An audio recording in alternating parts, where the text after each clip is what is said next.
तो कानपुर का रहने वाला अमित वर्मा अपनी पत्नी सुमन को कई दिन से उससे क्लेश कर रहा था, झगड़ा लड़ाई कर रहा था, उसे बात बात पे मार पीट दे रहा था। और उसकी पत्नी इस चीज से बहुत प्रताड़ित थी, बहुत ज्यादा हैरान परेशान थी। अब वो समझ नहीं पा रही थी कि वो क्या करे कि अमित पूरी तरीके से सुधर जाए। हालांकि पिछले 10 दिन से जो अमित का व्यवहार था वो पूरी तरीके से बदल चुका था। अचानक वो अपनी पत्नी से एक दिन कहता है कि ऐसा है कि प्रयागराज में महाकुंभ लगा है और चलो देश दुनिया के लोग वहां पर स्नान करने आ रहे हैं, अपने पापों को धुलने आ रहे हैं। लोग कहते हैं कि वहां पर स्नान कराने से जो पाप होते हैं वो धुल जाते हैं और बहुत सारे लोग देश दुनिया से घूमने आ रहे हैं। उसके पत्नी का नाम होता है सुमन। तो सुमन से जब ये सब चीजें कहता है वो अमित, तो उसकी पत्नी सुमन सोचती है कि आज पता नहीं कैसे सूरज जो है वो पूरब से पश्चिम निकल आया है। हालांकि दोनों आपस में बातें करते हैं। फिर सुमन जो है वो सोचती है कि चलो देर आए दुरुस्त आए, कम से कम कुछ तो सुधार हुआ। अब अपनी पत्नी को तैयार करवाता है कि फला दिन महाकुंभ चलेंगे और फिर अपने मित्र से कहता है कि भाई तुम्हें जो है अपनी कार, दरअसल उसके पास कार नहीं थी, तो अपने एक मित्र से कहता है कि भाई यार तुम्हें अपनी कार लेकर हमारी पत्नी को जो है वो चलना है महाकुंभ का स्नान करवाने। तब उसका जो मित्र होता है तो वह कहता है कि ठीक है भाई, कोई दिक्कत नहीं है। अब उसकी पत्नी जो है वो तैयार होते हैं और फिर महाकुंभ के स्नान के लिए निकलते हैं। दोस्तों, आगे जो पूरी कहानी है, ये कहानी उन लड़कियों के लिए विशेष है जो लड़कियां कम उम्र में ही अपने माता पिता को, जिन्होंने उन्हें पालकर बड़ा किया है, जिन्होंने उन्हें पालकर जवान किया है, जिन्होंने उनके लिए अपना सर्वस्व निछावर किया है, और एक छोटे से प्रेम के लिए जो उनका अभी साल 2 साल 6 महीने का प्रेम है, उस प्रेम के लिए अपने घर और परिवार को छोड़कर चली जाती हैं। ऐसे में कई बार देखा गया है कि जो पिता पक्ष होता है यानी लड़की का पिता, उसे बहुत ज्यादा शर्मिंदगी, बहुत ज्यादा समाज की बेइज्जती झेलनी पड़ती है। तो ये कहानी उन लड़कियों के लिए सीख है जो छोटी सी उम्र में अपने माता पिता को छोड़कर, अपने प्यारे से परिवार को छोड़कर, जिसे उसने यहाँ तक पहुंचाया, जिन्होंने उसे यहाँ तक बड़ा किया, और उस परिवार को उसके लिए छोड़कर चली जाती हैं, जो कि अभी उनके लिए अनजान है, 1-2 साल से उनसे संबंधों में आया है। तो कहानी बहुत ही दिलचस्प है। आपसे उम्मीद यही रहेगी कि आप यहां तक अगर आए हैं तो कहानी को पूरा सुनकर जाइएगा। और आपसे एक छोटा सा विनम्र अनुरोध है दोस्तों, और कि अगर अभी तक आपने चैनल को सब्सक्राइब नहीं किया है तो चैनल को सब्सक्राइब भी कर लेना, साथ में लाल बेल आइकन की बटन को प्रेस कर लेना कि जब मैं आपके अपने इस चैनल डीडी स्टोरी स्टेशन पर ऐसी कहानियां जो समाज में कुछ बदलाव ला सके, समाज में कुछ सीख ला सकें, जिससे समाज में कुछ अच्छाइयां उतार सकते हैं हम, ऐसी कहानियां इस चैनल पर अपलोड करूं तो उसका नोटिफिकेशन सबसे पहले आपको मिल जाए।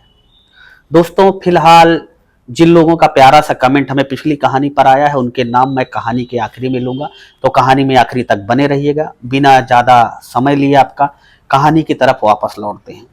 जिन पति पत्नी की मैं बात कर रहा था, अमित वर्मा और सुमन की, ये दोनों पति पत्नी रहने वाले होते हैं कानपुर के।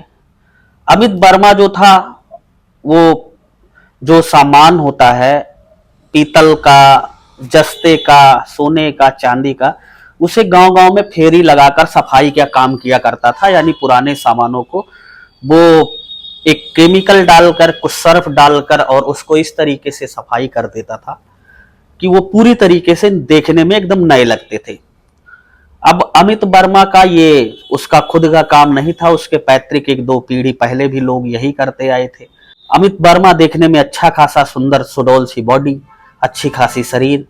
जब उसके पिताजी देखते हैं कि अमित का मन अब ज्यादा पढ़ाई लिखाई में नहीं लग रहा है, तो उसके पिताजी अमित से कहते हैं कि अमित क्यों ना तुम पैतृक जो हमारा धंधा है उसको सीख लो और उसको स्टार्ट करो। तो वो कहता है कि हाँ पिताजी आप सही कह रहे हैं। उसके पिताजी जब बुजुर्ग वाले समय में आते हैं अपने, जब उन्हें लगता है कब मैं जो ये फेरी वाला काम करता हूँ, ये काम काफी दिन करते हो गया है, लेकिन अब मुझे चलने और फिरने की सामर्थ्य नहीं है, तो क्यों ना मैं अपने बेटे को भी इसमें लगा लूं। अपने बेटे अमित को वो इसी काम में लगा लेते हैं। अमित भी उस काम में लग जाता है। धीरे धीरे वो काम सीख लेता है। धीरे धीरे जब वो काम सीख लेता है तो जो लोग उसके पिताजी को जानते थे, जो उनके फिक्स ग्राहक थे, पहले से ही कस्टमर थे उनके, तो वो लोग बड़ा खुशी होते हैं कि चलो अब हमें किसी दूसरे के पास नहीं जाना पड़ेगा। क्योंकि ऐसी चीजों में जब गांव में देखते होंगे अक्सर आप, जब इन सब चीजों की जो सोना चांदी साफ करते हो, तो आदमी हर इंसान को ये सब सारी चीजें, घर के गहने वगैरह नहीं दिखाता है। वो सोचता है कोई ऐसा हो जो नजदीक का हो, जिसको हम अच्छी तरीके से जानते हो, जिसके ऊपर विश्वसनीयता हो, तो उसी को दिखाता है। खैर, ये अमित एक दिन फेरी लगाते लगाते अपना उसी काम में मज गया था। अच्छे खासे तरीके से काम करने लगा था। अब जब एक गांव पहुंचता है, उस गांव में जब पहुंचता है तो उस घर की मालकिन कहीं अस्पताल किसी काम से गई थी। उनकी एक ही बिटिया थी और उनके पतिदेव जी थे, वो बाहर नौकरी करते थे और कमा कर घर वालों का गुजारा चलता था। और इनके कोई संतान और नहीं थी। एक बिटिया थी जिसका नाम सुमन था। सुमन जैसे ही अमित फेरी लगाने जाता है, आवाज लगाता है कि अपना कोई गहना हो, पायल हो, कुछ भी हो, उसको आप गंदा है तो साफ करा सकते हैं। अब सुमन कुछ देर बाद अपना एक पायल लेकर आती है और जैसे ही पायल अमित को दिखाती है, अमित उसे देखता है तो अगल बगल देखता है, अमित कोई नहीं है, तो उससे कहता है कि आपका नाम क्या है। तो वो लड़की बोलती है मेरा नाम सुमन है। अब सुमन को जब अमित देखता है तो कहता है कि आप बुरा ना माने तो मैं एक बात कहूं। तो सुमन कहती है कि ठीक है कहो। अब सुमन से वो कहता है कि आप वाकई में बहुत खूबसूरत है। तो वो मुस्कुराती है और चुप हो जाती है। उसके बाद जब वो पायल देती है, पायल कुछ देर बाद साफ करता है। जब वो साफ कर रहा था तो उसे बड़ा ध्यान से देख रही थी सुमन। और सुमन बड़ा ध्यान से देखने के बाद जब वो पायल साफ करके उसके हाथों में देता है और वो पायल पहनती है, जैसे ही पायल पहनती है, फिर से उसके मुंह से अमित के निकलता है कि आप पायल पहनकर और ज्यादा सुंदर लग रही। अब वो और खुशी हो जाती है। खैर, उस दिन तो जैसे तैसे चल जाता है। अब ये एक दिन का वाकया नहीं था, ये धीरे धीरे अमित उस गांव में लगातार ही जाता और जब भी उस गली से गुजरता आवाज लगाता और सुमन फिर छत पर चली जाती है नीचे, जैसे तैसे दोनों की मुलाकात हो जाती। अब ये सिलसिला आम नहीं था। अब जब भी सुमन देखती कि अमित उस गली से गुजर रहा है तो अपने कोई न कोई सामान उसे दे देती थी साफ करने के लिए। और अब अमित उससे पैसे भी नहीं लेता था। अब एक दिन का वाकया है, सुमन और अमित कुछ देर बात करते हैं। अमित सुमन से कहता है कि तुम्हारे पास मोबाइल फोन है? तो सुमन कहती है हाँ। तो अमित कहता है कि अपना नंबर दे दो। अब सुमन उसे अपना नंबर दे देती है। अब सुमन अमित की जो दोस्ती थी, या यूं कहिए कि जो एक ग्राहक और उपभोक्ता वाला रिश्ता था, वो रिश्ता धीरे धीरे दोस्ती में बदल जाता है। दोनों फोन पर बात करने लगते हैं और बात करते करते दोनों के बीच में प्यार हो जाता है। और जब प्यार हो जाता है तो सुमन जब भी वो गांव जाता तो उससे मुलाकात जरूर करता। अब दोनों में धीरे धीरे पति पत्नी जैसे संबंध हो जाते हैं। कहने का मतलब दोनों फिजिकली होने लगे थे, दोनों शारीरिक संबंध भी बनाने लगते हैं। अब जब दोनों शारीरिक संबंध बनाने लगते हैं तो एक दिन सुमन के मुंह से निकलता है कि अमित, ये चीजें जो हैं वो अवैध हैं और हम गांव के बाहर आकर तुमसे मिलते हैं, ऐसे कोई देख लेगा तो समाज में बहुत बदनामी होगी, घर परिवार वालों की बदनामी होगी। अमित चूंकि लड़का था, अमित कहता है कि नहीं, कोई बदनामी नहीं होगी, हैरान परेशान मत हो। अब उसके मुंह से एक क्वेश्चन निकलता है कि कल को अगर कोई बात हो गई तो क्या तुम मुझसे शादी करोगे? तो वो कहता है कि हाँ शादी करूंगा। अब धीरे धीरे दोनों का अपना ऐसे ही प्यार मोहब्बत चलता रहता है। 1-2 साल का दिन गुजर जाता है। 2 साल बाद सुमन को लगता है कब वो जवान हो चुकी है। अब उसके पिताजी उसके लिए लड़का देख रहे हैं। अब वो अमित से कहती है कि अमित, अब समय आ गया है, मैंने तुम्हारे ऊपर अपना सर्वस्व निछावर कर दिया है। कोई ऐसी चीज नहीं बची कि जो मैंने तुम्हें ना दिया हो। तो अब भलाई इसी में है कि तुम मुझसे प्यार करते हो तो तुम मुझसे शादी कर लो। अमित कहता है कि देखो, सामाजिक तौर पर देखें तो तुम्हारी जो जाति बिरादरी वो अलग है, मेरी जाति बिरादरी अलग है, ऐसे में जो है वो शादी हो नहीं सकती है। तो वो कहती है कि अगर तुम ऐसा नहीं करोगे तो मैं तुम्हारे नाम FIR कर दूंगी थाने में या फिर मैं सुसाइड कर लूंगी। अब जब अमित ये सब बातें उस रात सुनता है, चूंकि फोन नंबर दोनों के एक दूसरे के पास थे ही, अब वो फोन पे भी उसे भला बुरा सुनाती है। अमित को कहीं ना कहीं से लगता है कि अब शादी करनी ही पड़ेगी। वो अपने घर वालों से चर्चा करता है, घर वाले मना कर देते हैं और उधर सुमन के घर वाले भी जो है वो तैयार नहीं थे। हालांकि सुमन अपने माताजी से सारी चीजें बता देती है, लेकिन उसकी माताजी भी तैयार नहीं थी। वो कहती हैं कि बिटिया, ये जो रिश्ता है ये सामाजिक तौर पर सही नहीं है और ऐसे में हम तुम्हारी शादी उसके साथ नहीं कर सकते हैं। हालांकि फिर दोनों मन बनाते हैं।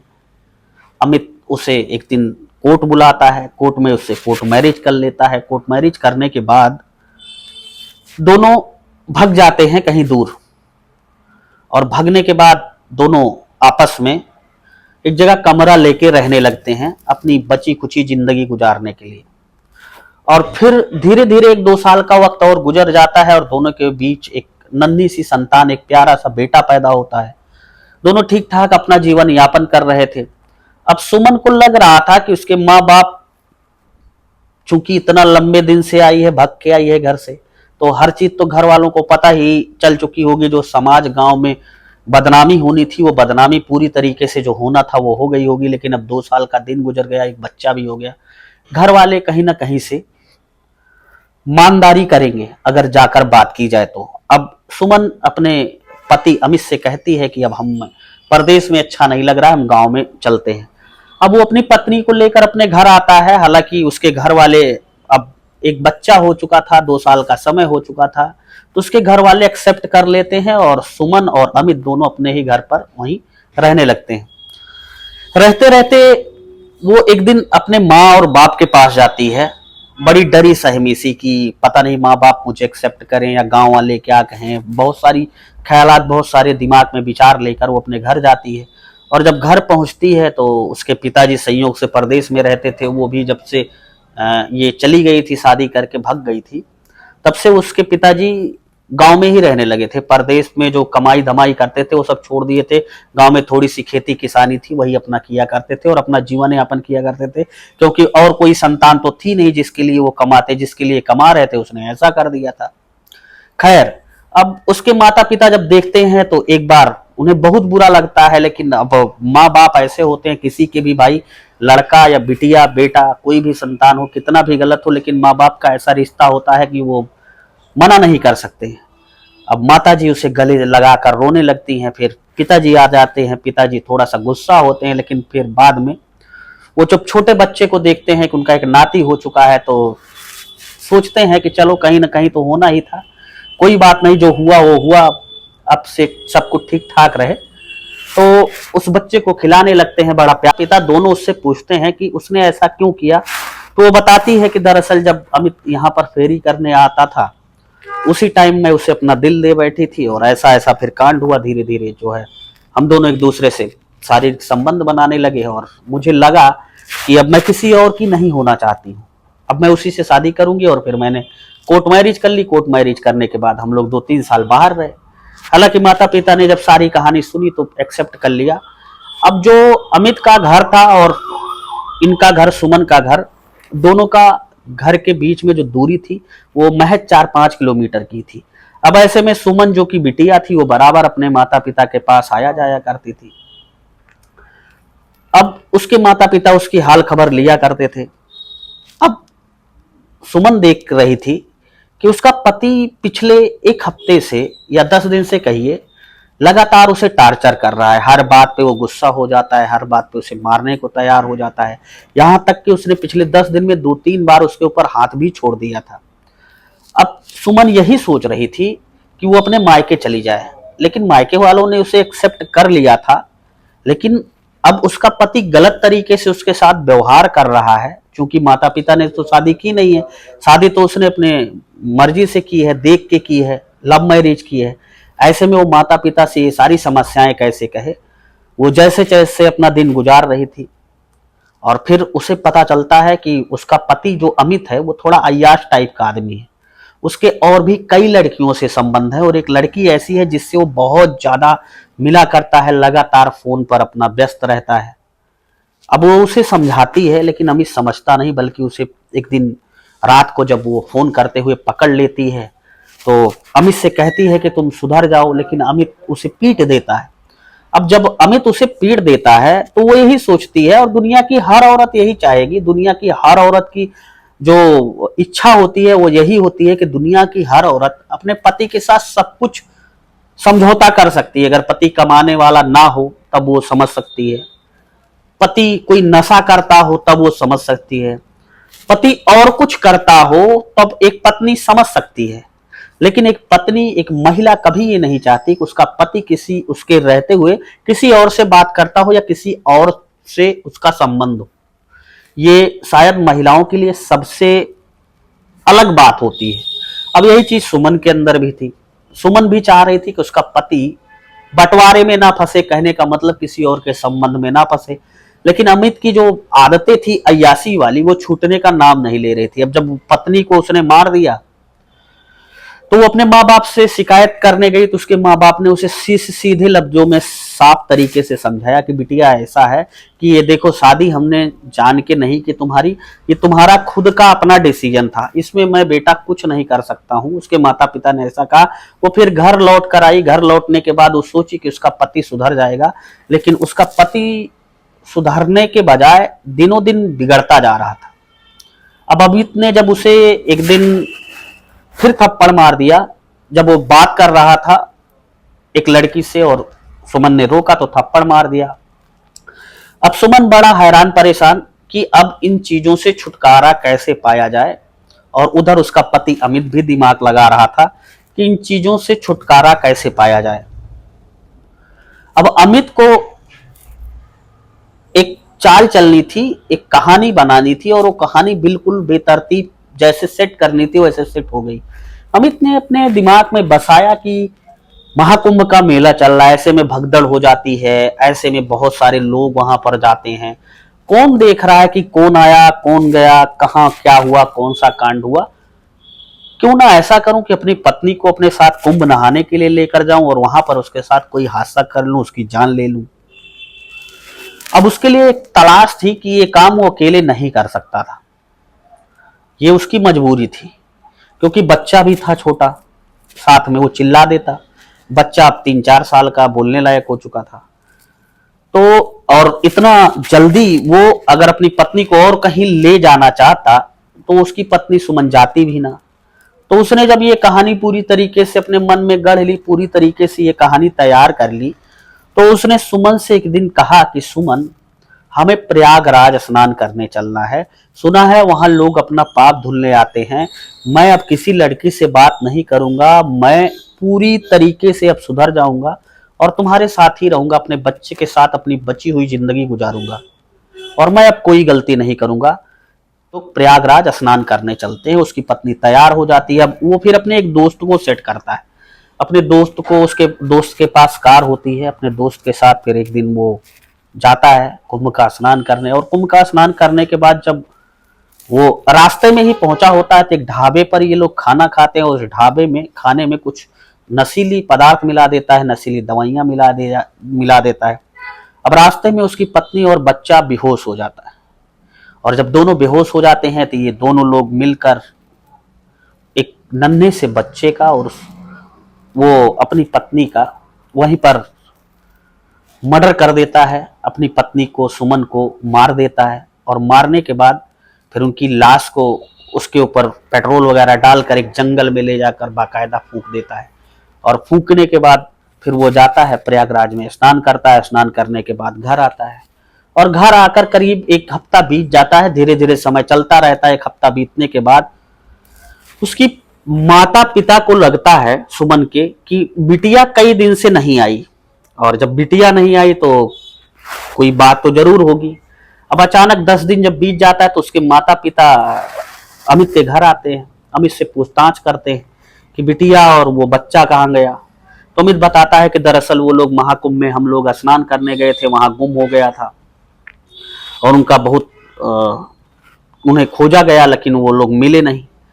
अब इन लोगों ने कहा, माता पिता ने सुमन के, कि अगर उनको खोजा गया तो आपने कहीं गुमशुदगी की FIR भी दर्ज कराई होगी, पुलिस को तो बताया होगा कि वो गुम हो गए, कहीं रिकॉर्ड में कुछ तो होगा। अमित कहता है कि हाँ है।